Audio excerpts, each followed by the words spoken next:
All right, hello and welcome to the Tuesday Tell-All. It is Tuesday already, August 20th, 2024. I'm Bobby Fazio. This is at Driver Interviews. Handle Driver Interviews with Bobby Fazio. I'm in Pennsylvania right now, as you can see. Whenever you see this background, it means I'm in Pennsylvania working on the race cars. Working on the race cars in between. Of course, I got the help of Bob Fazio Sr., who's pretty much, the brains behind this whole operation, as you know. And getting some stuff done, trying to get ready. My favorite race of the year is coming up.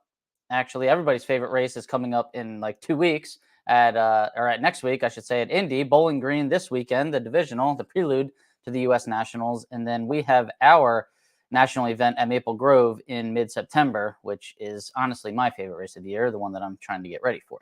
But it's good to see everybody. How about this? Our first message tonight comes from Australia. Happy Wednesday morning from Steve Cowan. How you doing, buddy? Thanks for tuning in. I appreciate it. Walt Walker, let's go. Happy Tuesday. What's going on, Walt? There he is, as is Jimmy Carter. What's going on, Jimmy? Hope to see you in person pretty soon. AmCam124, good evening. How you doing? NC Homeboy. All right. What's going on? I don't know who that is, but thanks for tuning in. Appreciate it. Thought you were at the game. Nah, not me. Not tonight. Nope. Not happening. Good. I'm glad you're working on the race cars. I've been working on the Comet. Can't wait to see that bad boy out there. Love the Comets. I think that's a Comet wagon too, right, Vic? So looking forward to seeing that out there. Pete Dutko. We don't see him as much anymore with that old black Camaro he used to have in D1. What's going on, Pete? And Ed Carpenter. Boy, we got all the famous people out tonight. Ed Carpenter out of D4 down there in Texas. I got a little surprise for everybody tonight. It's going to be like a little homecoming. I wasn't sure. I was afraid to advertise it because I wasn't sure if it was actually going to happen. I didn't want to get my hopes up and then, somebody, have him say like he couldn't make it. But anyways, we're going to have a little guest on tonight, so you all will recognize him. Driverinterviews.com is the website, guys. Go there, get a shirt, get a sticker. If you want to subscribe to the YouTube channel, I really appreciate that. All you got to do is hit that little red button, and that's pretty much the end of that. At Driver Interviews is the handle on all my social media. Hashtag The Car Show, Stock and Super Stocks The Car Show. OriginalLupeTortilla.com since 1983. Not sure if I will see them at the U.S. Nationals this year. And I'll tell you what, I'm going to be pretty depressed if I don't. But they are the best. Stan and Sheila Holt, Houston, Beaumont, College Station, and Katy. They got restaurants to run. So, that comes first, unfortunately, over racing. DragInsights.com. Be sure to check out your stats, check out your opponent's stats. Actually, if I was heading to Indy, I would be on this site day in and day out, trying to see who's the baddest in my class. Hopefully, I am the baddest in my class.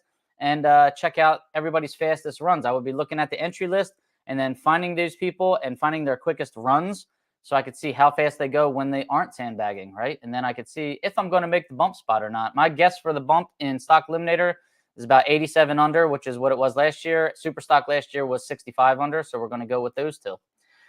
Insure your race cars for that long drive to Indy, though. Don Kennedy Race Car Insurance, 602-284-6240 or 1donkennedy@gmail.com. He can get you set up. He races super stock, and he should be at Indy. I believe he's going to be there, and he'll probably be at Bowling. I would give him 100% chance he's going to be at Bowling Green this weekend. So check him out there, and he'll give you a form to fill out. You can get some insurance on your rig or on your race car.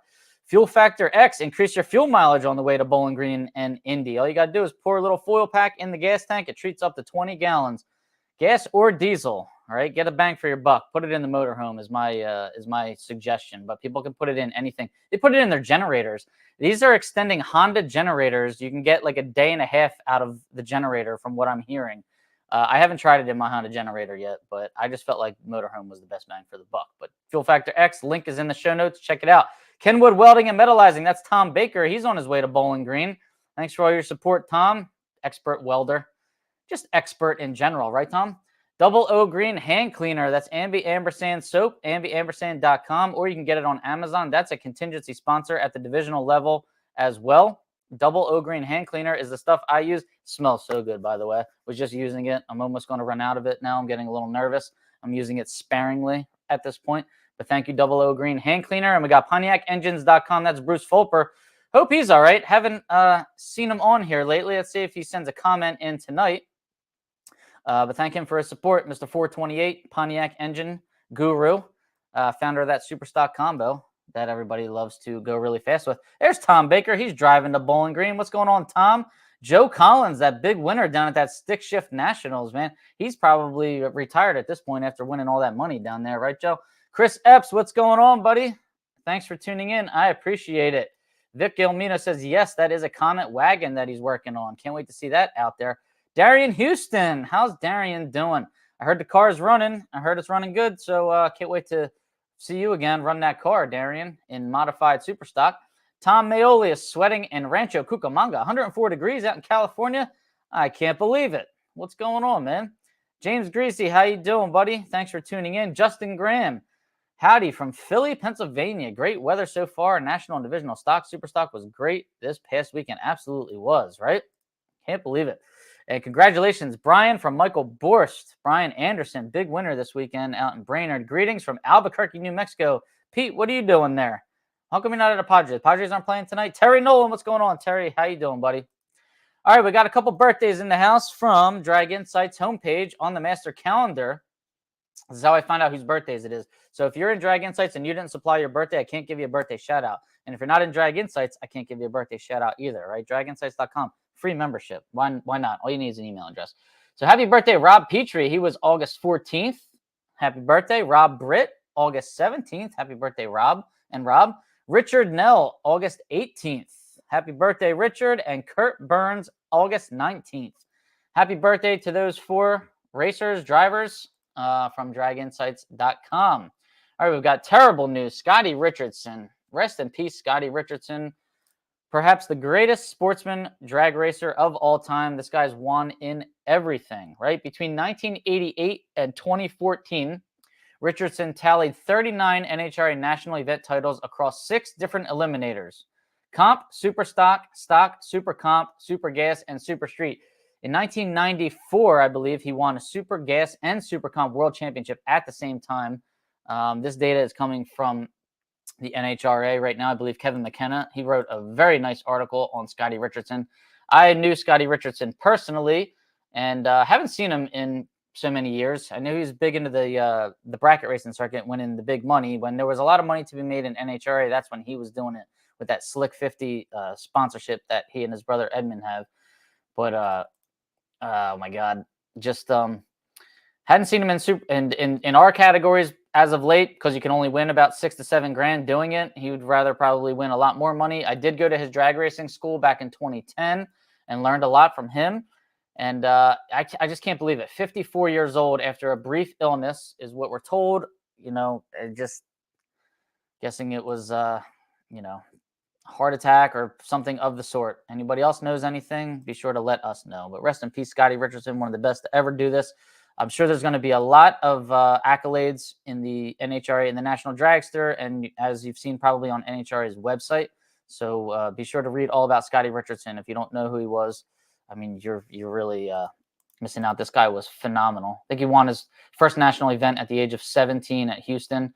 Won a race at the age of 13 when he wasn't even allowed to drive, and then he got pulled over by a cop on the way home and had to explain to the cop how he had $3,000 in his pocket, and had to explain to the cop that he was racing even though he didn't have a driver's license. That's how good he was. He was winning at the age of 13. So rest in peace, Scotty Richardson. Terrible news.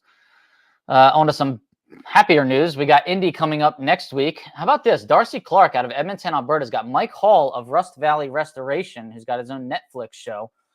He's going to come. Mike Hall's going to come and hang out with Darcy Clark and check out stock and super stock drag racing at Indy. And what better place to check it out, right, than Indy? So that sounds like a great idea. Thank you, Darcy Clark, for putting that together and getting our brand of racing out there a little bit further to the world, we should say.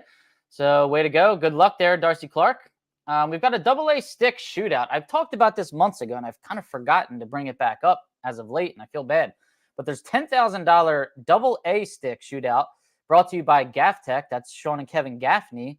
And they're putting up the money for that. It's kind of, I thought they were just paying a $10,000 bonus to the AA stick winner, but I believe there's like a couple more rules than that. It's like their own shootout that they've put together, I guess, in coordination with NHRA.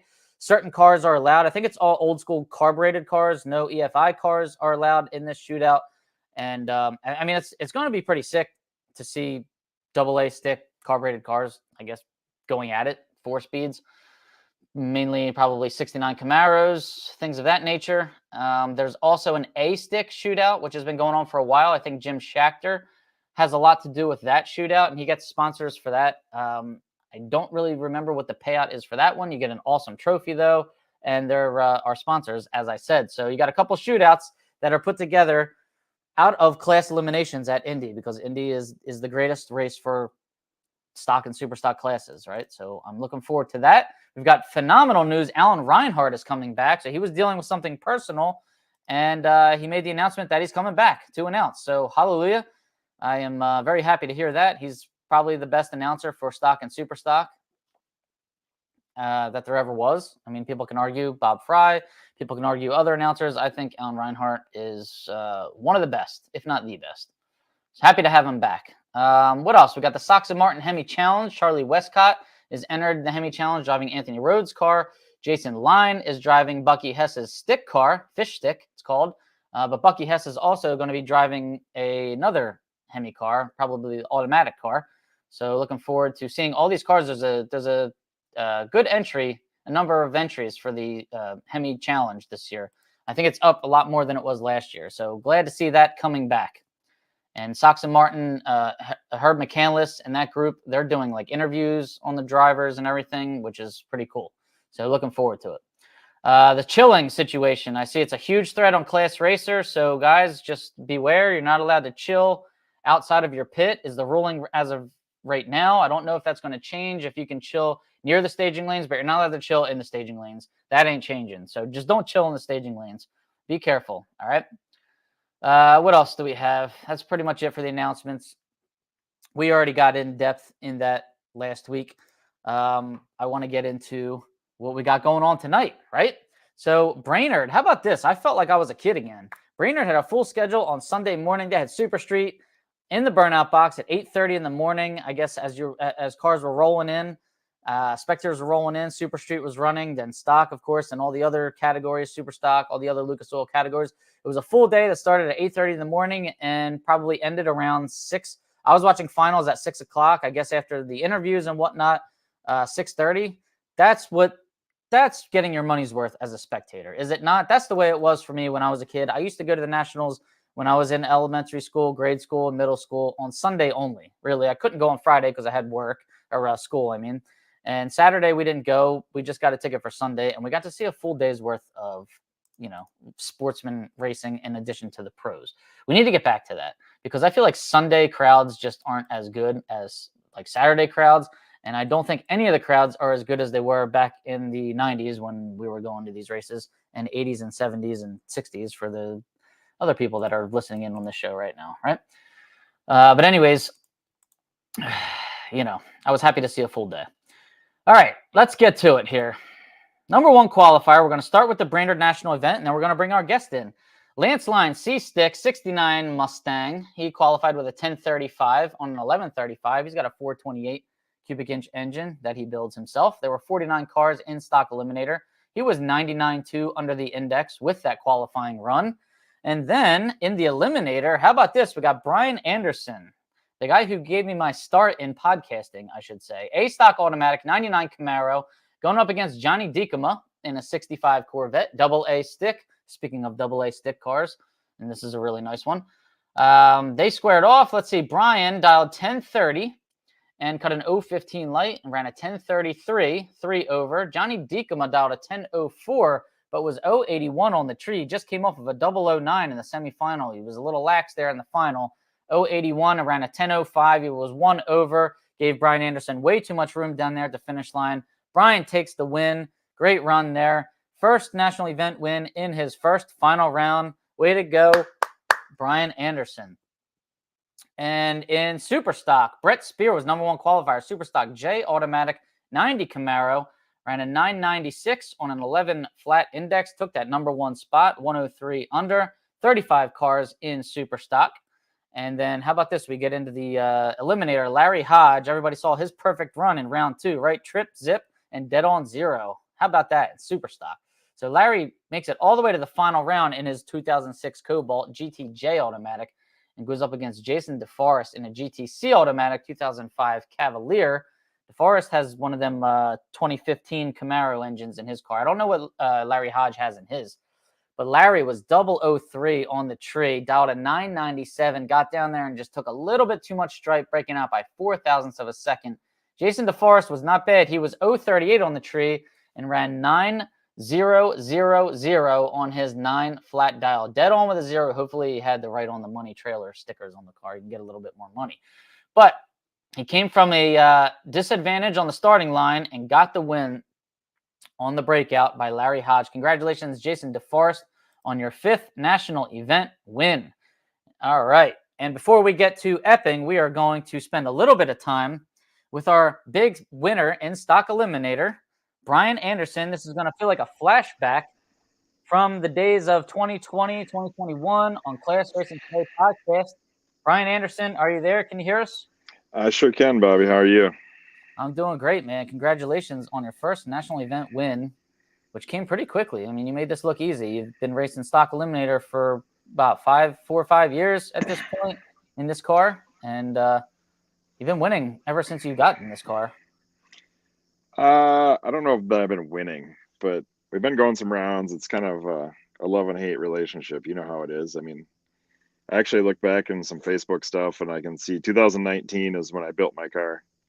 And I think 2020 was the first year I took it out. So not really knowing a lot about it, it was a pretty good learning curve. And that was a car that how did you get that car again? Did you win that car or something? Yeah, they actually had a raffle for it. It was a Crate Motor IHRA car. And, your wife can't tell you, she can tell you can't buy a car, but she can't tell you can't win a car. So I bought 2 tickets, and lo and behold, I won it, which was really exciting at the time. And then I saw it and all the work that had to be done to it. So that it's not quite as cool as it was, but we fixed a lot of stuff and it's pretty cool. Buddy Johnny 4Speed said, "Hey, you should build that thing into a Stock Eliminator car." And I said, "What's that? What's that?"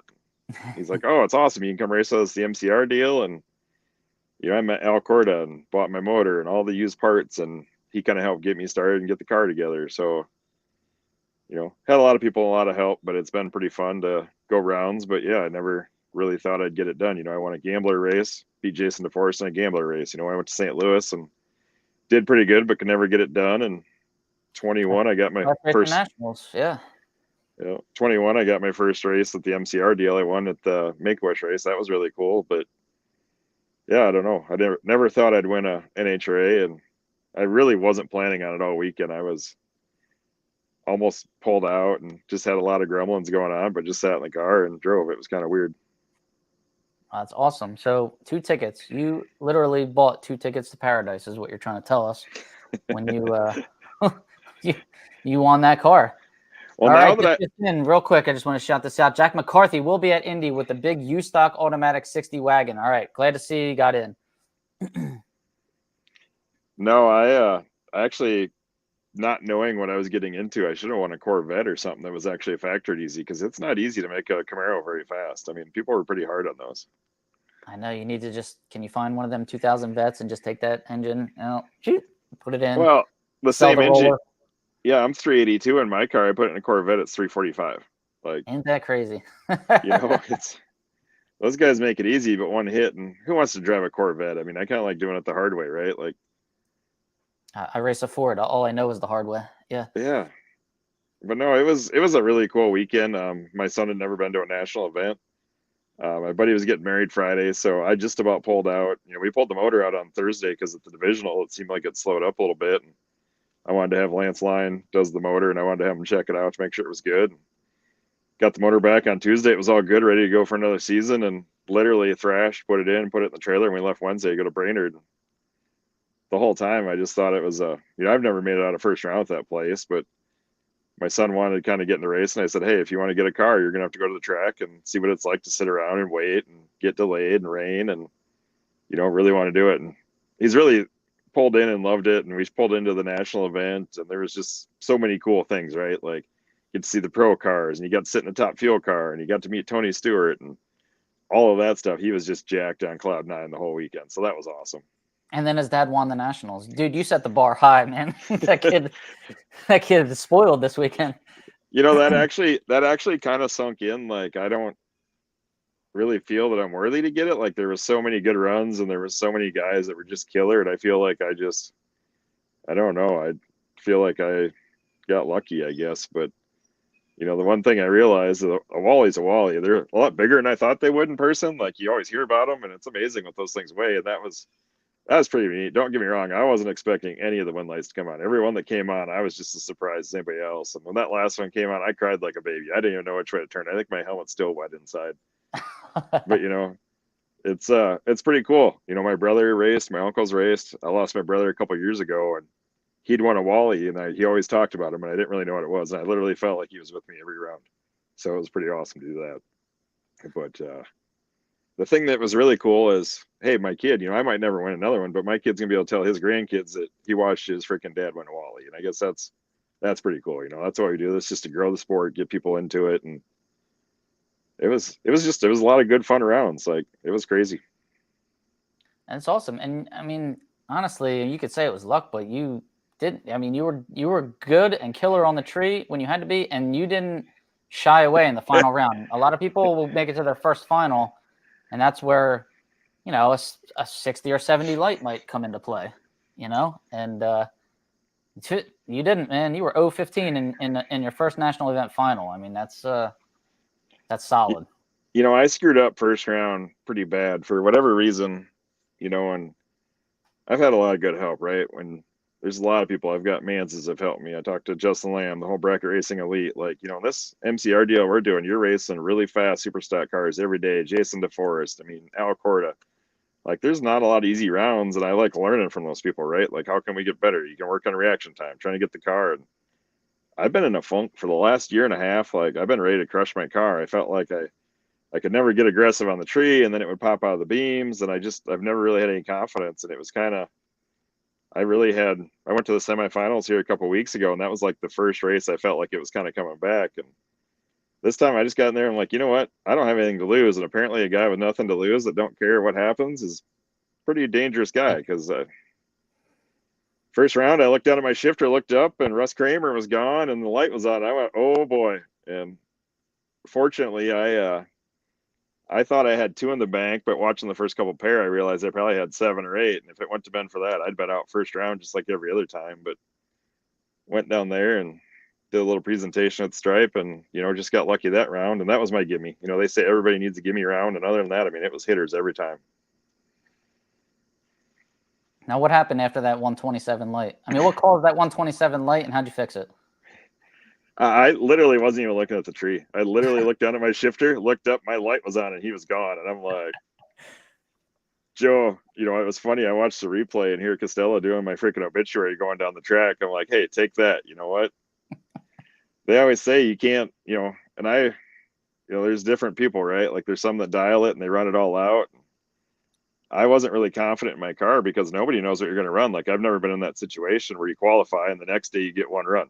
And then the next day you get one run. Like, nobody really knows what they're going to do. But there's, Kevin and Sarah Leinert, they're about as bad as they can get. They freaking cut lights. They freaking know what their car is going to run. There's people out there that do this a lot. And I kind of threw a dart, and luckily I missed because I had room at the end. And if I went to had 8 or 9 in the bag, I would have been hosed at the end and they would have been over. But, after that, we kind of got put our head on straight, and I can't say I tried to attack the tree because I just assumed Lou was going red first round, second round, then holding up. So I'm always pretty aggressive up front. It was just nice for the car and everything to start working like it was supposed to. And we were pretty good then until the quarterfinals. Well, the car was definitely consistent, right? And then the quarterfinals, it slowed up a little bit, didn't it? Yeah, I had and I felt pretty confident. Quarterfinals, I had, Sam Ruland. He luckily, I got pretty good on the tree there. And then Jeff Chaney, man, I was dreading that deal. That's a bad dude too that travels all over the country. And I thought I had my hands full there. And I'll give you a shout out to the Drag Insights because this is like the first time, an NHRA deal where I literally looked up every driver. Okay, they like the right lane, the left lane. Sam Ruland was red all 3 runs. So, hey, I'm putting him back in the same line. He was 120 red the run before that in that lane. That's where I'm putting him. And just like Cheney, you can kind of see what lane do they like, what lane do they don't. And if there was an advantage, I try to utilize it to that. I typically don't care what lane I am, but now if you look at the my statistics changed a little bit in the app this week, and it looks like I Right. like the left lane because I was in there every one. And Right. but yeah, quarterfinals I rolled up, and Goheen, same thing. He's a bad dude, right? Like he runs 3 classes in he'll double enter his car. He runs a Tesla. Like that guy has thousands of rounds. And here's a hillbilly from South Dakota that, I've get some runs and we go some rounds, but it ain't the same. And just went up. I knew I had to be good in the tree, and something was acting up. My car barely started, did my burnout. I'm going down and my voltage is just dropping. Like it was down to like almost 11 volts and I crossed the stripe. I'm like, this ain't good. And I drove up on the scale, shut it off, rolled on the scale, and it was completely dead. Like I couldn't even turn my fuel pump on. I got fortunate. Tracy Fairchild was sitting right there at the golf cart. He hooked on.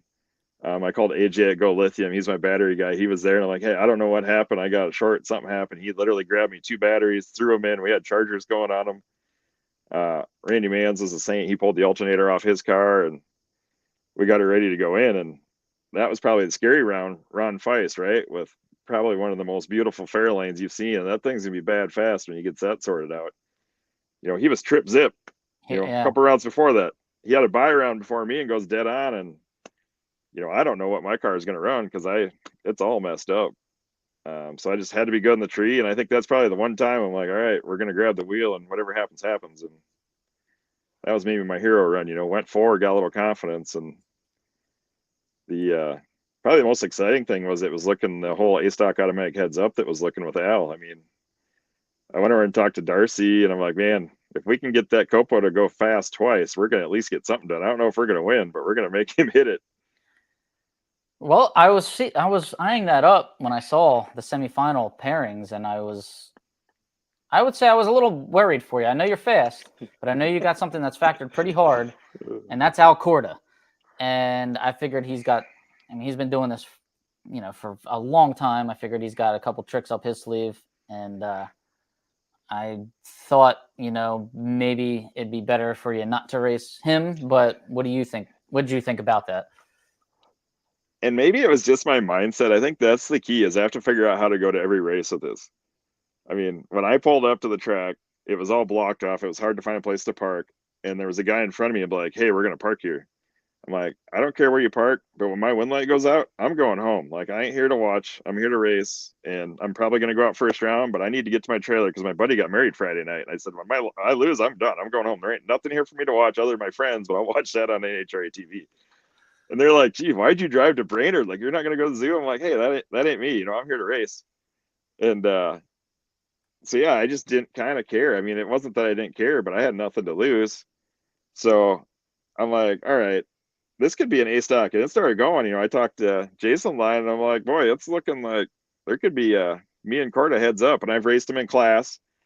He went like a 13 at the same track a couple weeks before, and I went a 29. So, I mean, I don't really have a lot of tricks up my sleeve. And then, but yeah, I've raced him before. He beat me, but he kind of got me started too. So, you know what? How awesome would it be to watch Al get another freaking national event win, right? Like, he's been doing it. How many more does he have? Nothing's a promise. We don't know how many days we have. But if I'm going to win a national event, my first time in front of a kid, I want to take out the guy that helped get me started. Like, there's something. I mean, don't get me wrong. The plan B wasn't bad, and I'm not going to give that up. Like, I'm getting goosebumps now just thinking about crossing that wind light came on. But that's why we do this. I mean, we do it for heads up and think about what it would do. I mean, that's everybody in the world would be watching the replay of an A-stock automatic heads up where I get my butt whooped. But hey, you never know what's going to happen. Hey, NHRA might have posted it on the Facebook page and got another 3 million views like they did last time. There was a heads up stock final. So heck yeah. No, it was just really amazing. There's a lot of good people. We got through. I had help to get me going there. And Johnny D come out. He's a good racer, man. Married Stephanie Lyon, and I just, what, I like everybody, and maybe that's the weird thing. Like, I'm competitive. I mean, you want to have a rock kicking competition, I'm at it. I'll try to beat anybody. But literally anybody I beat, if they would have won, I would have been just as happy as I am right now. Well, maybe not quite as happy, but you know what? How awesome to watch him get his first win. How awesome I'd be to see Al win, right? Watch Darcy beat Al. I mean, I'd been happy for any of it. Yeah. No, I know. I mean, that's why we're addicted to this sport, I should say, right? I mean, we want to turn these win lights on. It's so great. We do enjoy seeing our friends win. I always like seeing first-time winners. I mean, it's great. It's great So where are you going to go from here? Are you going to Indy or nah? That actually, I was thinking about pulling out of Brainerd because there was maybe a chance to go to Indy and run a fast car, and I was so anti Brainerd and sitting around, and I never do any good, so I've been kicking rocks for 2 weeks talking about it, and I don't know, I was ready. If my motor was done, I was ready to be done for the year. I was kind of just frustrated, and I think that's probably the cool thing. My kid knew I was frustrated. Everybody knew I was frustrated, and just to keep sticking with it and watch a little perseverance, right? Like you never know when it's your day. Keep working, keep grinding. That's why we do this, right? Like, there's always somebody faster, but you just keep working, finding little things and keep striving. I mean, that to me is what makes what we do different than everybody else. Like it's the hunger to want to get better. It's the hunger to want to help other people get better and watch people just do stuff that there's no reason they should be doing. And that's, kind of like my win. Like I said, it's cool that I won, but you know what? I was scared of Johnny. Like he's always good on the tree. He knows what his car is going to run. And I have a 4-speed phobia, Mans gives me a hard time. He's like, they don't have a turbo. They're not coming that hard. They don't just suddenly excel. But man, watching that momentum, I swear they're hitting nitrous. It's like, oh boy, here they come. And I've gotten beat so many times. And I typically try not to look at the other car, but I couldn't take my eyes off him the whole run that run. And I'm like, you know what? I'm going to try to do the best I can on the tree, and I'm going to tighten up as tight as I can at the stripe. And whatever happens, you know what? All the glory goes to God, because I was just a vessel. I figured, you know what? If I'm going to win, I'm going to win. If I'm going to lose, somebody else is going to win. I'm okay with it either way. Just, hey, let's be safe. Let's have fun. And that's what it's about. Oh, that's awesome. And I'm guessing you had to have a lot of room down there after that 015 reaction time. So yeah, then I'm a little scared now. Like, man, I could have screwed that up and lost pretty easy. Like, I don't know if I did the right thing or not. I should have just run it and been more confident in my car, but I didn't have a lot of faith to what it would run after my battery issue. And why change it? They kept coming on, so I wasn't going to change anything. Just be chill and hit the tree. Well, did you dial the same elapsed time that you ran in the semifinal with the dead battery? What did I dial? I should probably know that. 30, I think, right? A 33 on a 30? Yeah, I was 30 in the final. I was actually 28 on the semis. But yeah, I was a 28 in the quarters. I did a 28 in the semis because I figured it would pick up a little bit, but I did do a 30 because you know what? It's like Justin and all the guys say, right? Like if you can't get there, it don't matter. You got to be able to run the number. And actually, he helped me out. I reached out to him a little bit, like, hey, I don't know what my car is going to run. I'm not sure what to do. And he's like, I'd do what you normally do. Put a 30 on the window, go down there and kill 2. And you know what? When Justin Lamb tells you to do something, you put a damn 30 on the window. You go up, you hit the tree, and you kill 2. When I screwed up, probably killed 3. I probably would have went dead on. But hey, you know what? The wind light came on. That's what it matters. Absolutely, man. That's all that matters. Nothing matters but the wind light. Always remember that. Nope. But no, there was just so many good. There were so many good rounds. There were so many guys that were trip zip. I mean, there was just killer packages. I mean, Larry Hodge. I mean, that guy was nasty. Freaking DeForest, right? Like, how about that? A couple dead on zeros. Hopefully, they all had this right on the money sticker. It wouldn't have mattered if you went dead on zero anyway. Did you have the right on the money sticker on your car? Yeah, I did. Yeah. Oh, you did? Good job. Yeah. All right. Because I saw you were lacking on stickers. I never. My kid's like, Dad, how come everybody else has stickers? I said, because they win.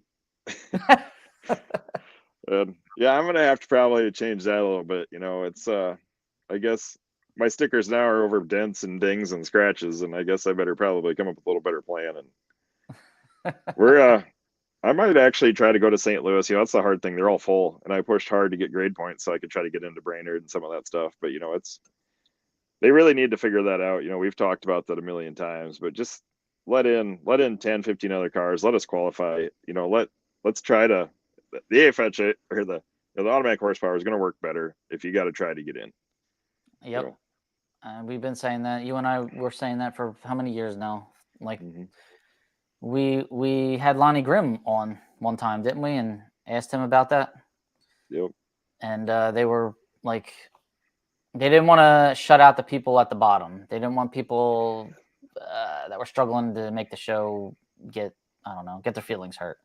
We've all gotten our feelings hurt in class racing. I mean, that's how you get better, faster, what have you. So I will say the cool thing about the Brainerd deal this time is actually being there on Sunday, right? Like I've never stayed there that long. I go home and I'm done. I'm going home.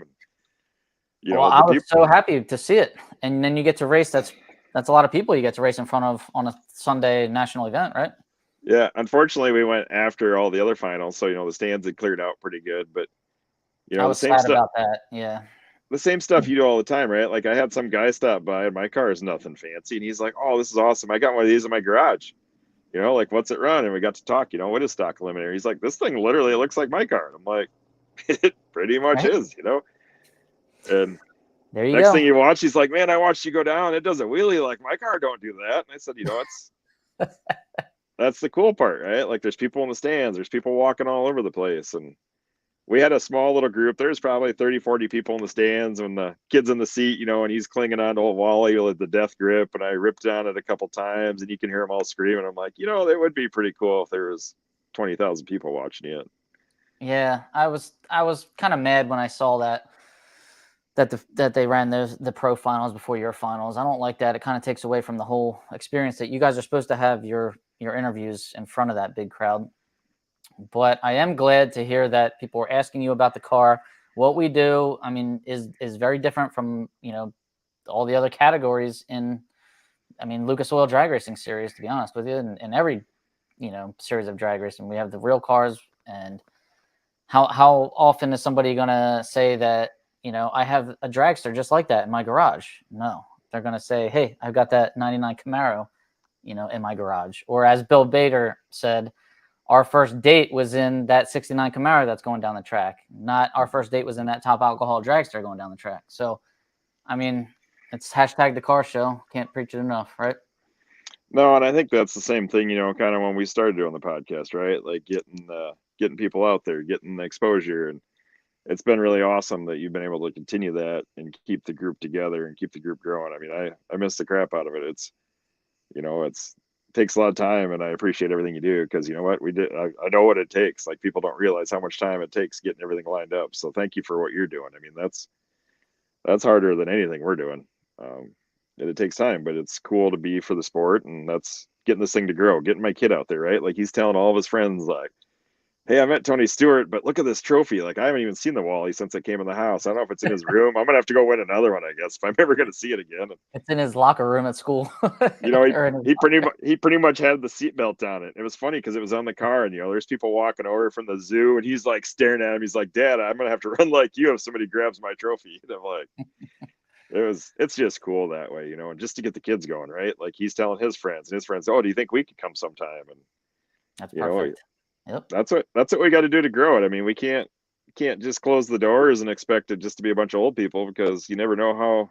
Look at all the great guys we've lost. Lynn Ingalls and Scotty Richardson. I mean, you don't know how much time you got, so you just got to get in the car, go out, and whatever happens happens. I mean, that's the Absolutely. key. And you can find, I mean, you can get a youngster or somebody that doesn't have like a big budget into stock eliminator. There are plenty of, you know, cheaper stock eliminator cars out there that you can find, or dime rockets. We'll say Billy Neese is big on building dime rockets. You can get a kid into like an end stock automatic car fairly cheap if they are really into it. Well, look at that Escort sitting in Arizona right now. That thing will go a second under at Indy. It's just sitting there. It's a stick, and it's funny because everybody wants to go into the junior dragsters, and I'll probably get kicked off and booed, and I'll be your worst host ever. But I want to get him electric dragster, right? Like, there's something cool about one motor, no oil changes. I don't have to worry about it. I plug it in, he goes out and kicks butt, right? But he's like, "Dad, if I'm in a race, I want to hear it. I'm not driving no stupid electric car." And he's 12. I'm like, all right. He doesn't quite know how much work, but he's also not afraid of it. But I think I'd be better off buying that Escort, letting him run it in the street class. You know what? There'll be two of us in there, but you know what? He can go run MCR stuff with us here in a couple of years and do Oh, he the could run, yeah, everything with that Escort. You could go heck yeah. run brackets. You could probably put thousands of runs on that thing. Just change the oil, and you're pretty much set. I Tons of got battery. about it. I got about as tight a budget as a lot of people nowadays, kind of starting over here. But you know what? It doesn't matter what your hauler is. And that was the cool thing, right? He sees the big motorhomes and the big coaches and stacker trailers. And he's like, "Dad, they got a lot of stuff. Look at these Copos." And he's like, "You can beat those guys?" I'm like, "Yeah, it's not about the money. Like, get good on the tree." So he had some of the local kids there that were pitting with us. They had a practice tree challenge. So they all qualified. Then they did a ladder based off the reaction times. Then they had a little tournament. I'm like, you know what? Ah, That's easy to do. Get good on the tree. You know what? When you can go and you can consistently shoot a tight package on the tree, then we'll talk about racing. Oh yeah. The car's got to work, but something's going to go wrong. I always say that. Like Lawrence Lyon was giving me a hard time because I literally had enough fuel for one round on what day was it? Saturday. I think it was Saturday or Sunday. I finished out my can. I knew he was going to be there. I knew there was going to be fuel. He's like, "Do you need fuel?" I'm like, "No, come tomorrow. I got enough to warm up, scale, and I'll be good. I got one round in there." He's like, "That's kind of tight." I'm like, "You're going to be here. I need one thing to worry about. Like, I know I'm going to wonder if I have enough fuel." I go warm up. Scale's closed. So I got to drive all the way back. So I called Ben. I'm like, "Hey, can I steal a can of fuel?" He's like, "My dad was just here and had some." And I'm like, "I know, but I need one thing that I'm planning on going wrong. Like, I'm going to try to plan what I don't have." But that's stupid. We got through it. Just like air pressure, right? Like, how many times do you check air pressure in your tires? Oh, like 400 times. Yeah. I'm like, I'm No gonna problem.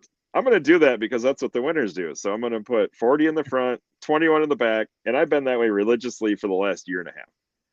And then after I check them 400 times, my dad checks them 200 more times after I'm strapped in. So it's like, Well, they're pretty solid. They're pretty accurate. I was so surprised to go to the quarterfinals. I forgot to check them, and I forgot to check them in the semifinals. So you know what? You just went 4 on the tree. What do? Hey, let's change something. Just to be completely crazy. But they were so screwed up. I changed the air, and maybe that's what kept me from going red. I don't know. Like I said, there was somebody else in control of the destiny of that race. I was just trying not to mess it up and enjoy the ride. That's awesome. Well, speaking of fuel, what kind of fuel do you run? I run VP. I had been running C25. Just that's kind of what my tune-up was. I was going to change. I don't know that it's a lot faster, but in my combo, I need everything I have. I mean, there's so many fast A and B cars right now. I'm kind of a duck, so I'm just looking for anything I can possibly find in the tune-up. Yeah. And Well, it's supposed to help you out. It's a little pricey, I know that, but I think. Well, so is not passing fuel check, right? Like if I would have heads up final with Al and I go to switch and go to C25 to pick it up and then you don't pass fuel check, then what? What did it cost you? Right. Yeah. So I kind of like keeping it simple, not changing a lot of stuff. Like, you know what? I had the same oil and I ran the same gas, and you know what? I'm pretty much running it all out anyways, just because I'm way factored heavier than a lot of those cars. You get the Hooter boy with 69 Camaro that's just faster than heck. He can run 980s in the swamp up there. When I'm going 30 in the same air, like it's brutal. Yep. And not to mention Ben's new car. I don't know if you saw that thing going the weekend before, but I don't know. The Gold Digger better watch out if those two ever pair up, because I think he might be able to get him. Yeah. The Mustang? Oh yeah. Oh man. Yeah, he was dialing 10:02 at the National Open in B. Oh, all right. Well, we got another one to watch then. B stock automatic, always one of my favorites to watch at Indy. So. Well, not to mention, there's a guy I think it's easy to win Brainerd because I think Ben's done it 5 times. I know. How hard is some guys just have it. He's so calm and so cool, and I'm like, you know what? That's kind of my style. He doesn't get worked up. He just goes out there, crushes the tree, and goes dead on. Like, all those people are just crazy. I mean, there's so many hitters out there. You just don't know anymore in this deal. Once your day, it's your day. The drivers to watch preview, I mean, he was mentioned in it that he was in that final round at Brainerd at least 5 times in 5 years or something ridiculous. Mike Mann's still, I think, in Superstock. He was in the final Brainerd a number of times. But he was like 3 red. Like, that's pretty uncharacteristic of Mike too. That guy is like ice too. And you know what? You never know. I mean, it's nice to see different people in there. Maybe the one fuel to my fire was looking at Walt Walker's survey. I didn't get very many votes on there. I maybe went, I'm not really that way, but I'm like, you know what? I'll show you guys. Don't vote for me. I'm going to go win this sucker. The Walt Walker who you got poll. Yeah. Darn it. I missed it. I was out by that time. You wouldn't have voted for me anyways. You probably would have voted for me. I would have checked my options. I actually told Ben, he was laughing at me because I said I would have voted for Johnny to win it, but my money would have been on Johnny, but I would have voted for Al because it'd been fun to watch Al get up there. And I mean, he's still driving solid. I mean, he's been around and he's not easy. He hasn't laid off anything. There's Walt. Happy to help. Yeah, thanks, Walt. Yeah. Somebody will give me a sympathy vote now if I ever make it back in that situation. It's probably still up. It's probably a bunch of people voting for you right now to make it look like like the Vegas odds. Yeah. But no, I said, I owe a lot of people, Lance does an amazing job. You know what? We don't have as much power as other people, but the thing repeats. I mean, the same car, it's the same all the time if I just don't do anything wrong. So the whole line family's been awesome. Ben built me a set of headers. It was funny at the divisional, I was mad because I was running 30s. And I'm like, something's wrong with my car. It's eating itself. And when I looked the year previously in the same air, I was a tenth and a half faster this year than I was then. So I'm like, you know what? I think between some tuning stuff we've been doing and Ben's headers, like, you know what? You just keep pecking away. Like, don't give up. Keep pecking away.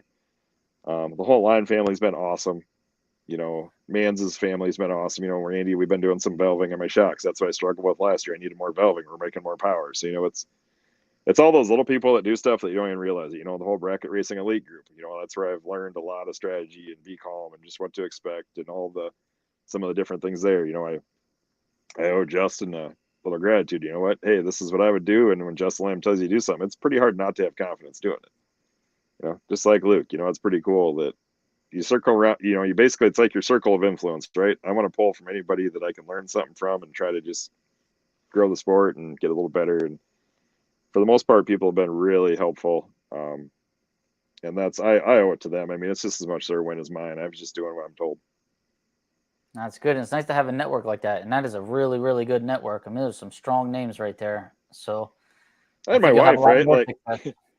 yeah, my poor wife was at home at a wedding. You know, she helped decorate for the wedding I was supposed to be there for. And she's like, "Are you going to be home?" And my son had his senior pictures on Sunday. And I'm like, "Yeah, I'll be home." And I said, "If I'm not home, you should be here." Well, with the rain delays and everything, all of a sudden it's 4 rounds. By the time my wife makes a 7-hour round trip, you go up first round, right? So she's just the best. I mean, she puts up with me doing this stupid thing, and I try to go horse around with her and do some horse stuff once in a while just for something to do together. But you know what? She's supportive. It's cool. My kid's getting into it. So you know, it's the family, and you know what? We're just blessed that God gives us the time and the energy to go do this, and He lets us play in His play yard, and that's probably the number one thankful thing, right? Like, you don't have any more days you have, so enjoy them and just do the best you can, and you know what? Glorify what He gives you.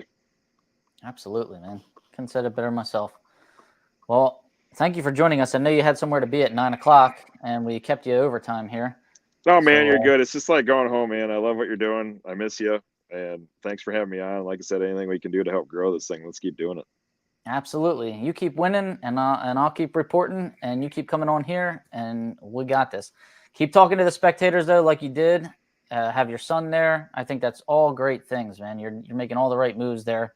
So I appreciate that. I appreciate him, and I appreciate you for coming on. Hey, no problem. Thanks, guys. All right. We'll see you, buddy. Thank you very much. Brian Anderson, 2024 Lucas Oil Nationals, Brainerd, Minnesota winner. Thanks, Brian. Thank you.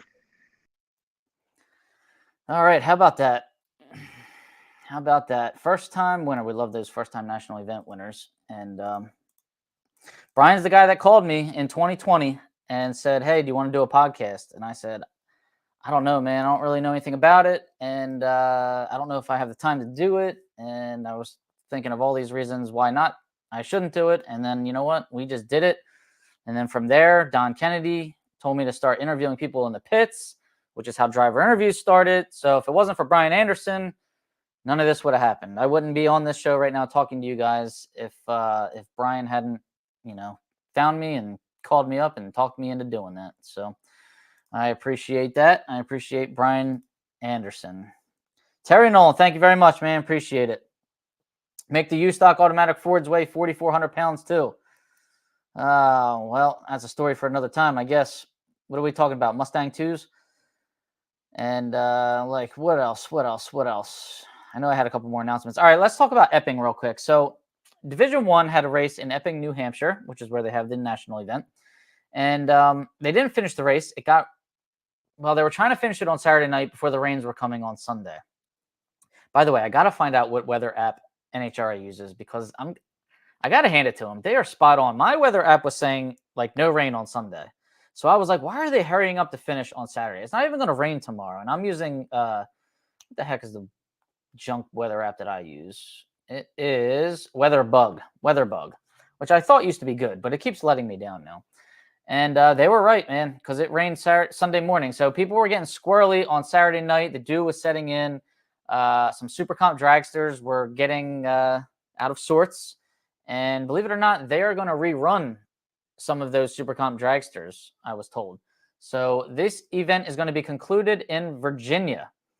Let's get to the results up to this point. Number one qualifier in stock eliminator was Ralph Papura, E-stock automatic. He's got that 396, 69 Camaro. He was 103 under again. So at 1170 index, he went 1066, getting that number one qualifying position.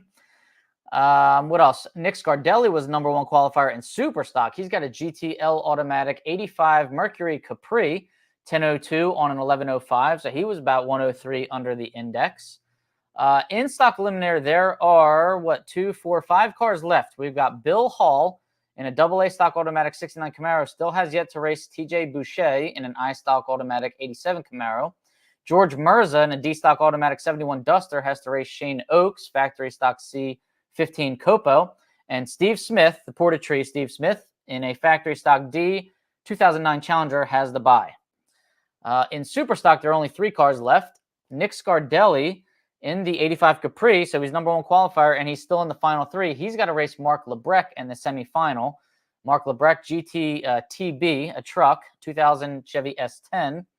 Those two have to race each other, while Lenny Williams in a GTL automatic 83 Camaro has a bye into the final. So the winner of Mark Lebrecht and Nick Scardelli will race Lenny Williams in the final round. All right, that's pretty much it, guys. We've got Bowling Green, Kentucky this weekend. Looking forward to seeing that event go off. And hopefully the weather works out. Hopefully it's not too bad. It's been really nice where I am right now. I did a 10-day forecast check on Indy. It looks like it's supposed to be pretty hot. It's going to be in the 90s next week for qualifying and class eliminations. So not looking forward to that. I'm going to be running around with a camera, trying to get interviews, trying to put my in-car camera in people's cars. So there's going to be a lot going on, and 92-degree temperatures is not really what I'm looking forward to. But as long as it doesn't rain, I guess that's okay. 75 degrees and sunny sounds a lot better, but you can't have it all, right? Absolutely, Anthony Lombardo. Awesome job, Scardelli.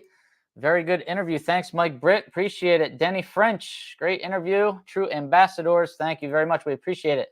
Thank you, AJ. Could not have done it without you, and Go Lithium.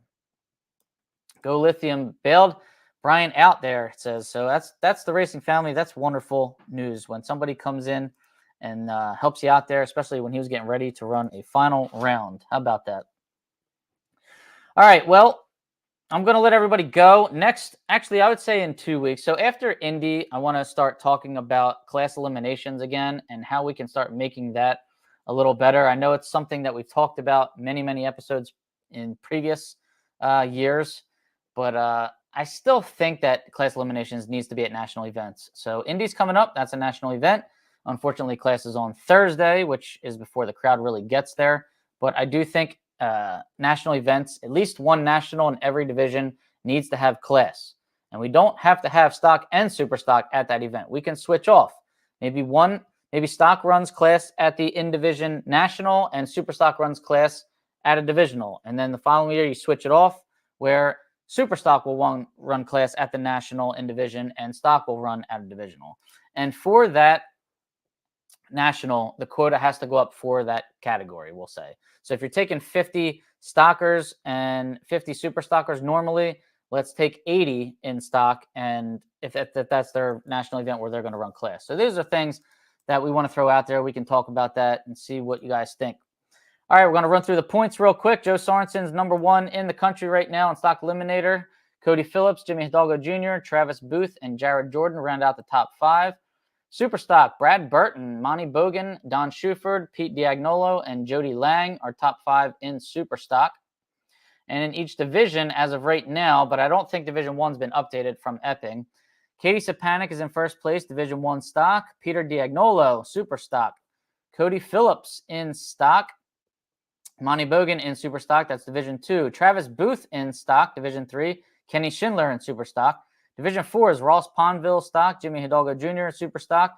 Division 5 is Daryl Goheen in stock, and Jason DeForest now in super stock. Division 6 is Joe Sorensen in stock, Ty Gaynor in super stock. Division 7 is Jared Jordan in stock, and Trey Vetter in super stock. Don't forget, Tuesday, October 1st is the potential date for Walt Walker to join me and talk about the JEGS All-Stars that is taking place in Dallas later on in October, 2 weeks after that, I believe. So Look forward to seeing you guys all there. Thanks for tuning in tonight. Be sure to like and subscribe. I appreciate it. Everybody have a good night. Safe travels to Bowling Green, Kentucky this weekend, and NMRA, I should say, NMCA All-American Nationals in Norwalk. All right, guys, I'll see you at Indy next week. I won't be in a traditional podcast format next Tuesday because I will be at Indy at the Racer Appreciation Dinner. So I will definitely try to go live next Tuesday night from Indy. And if you are going to be at Indy, make sure you stop me and say hello. All right. All right, guys, take care. Have a good night.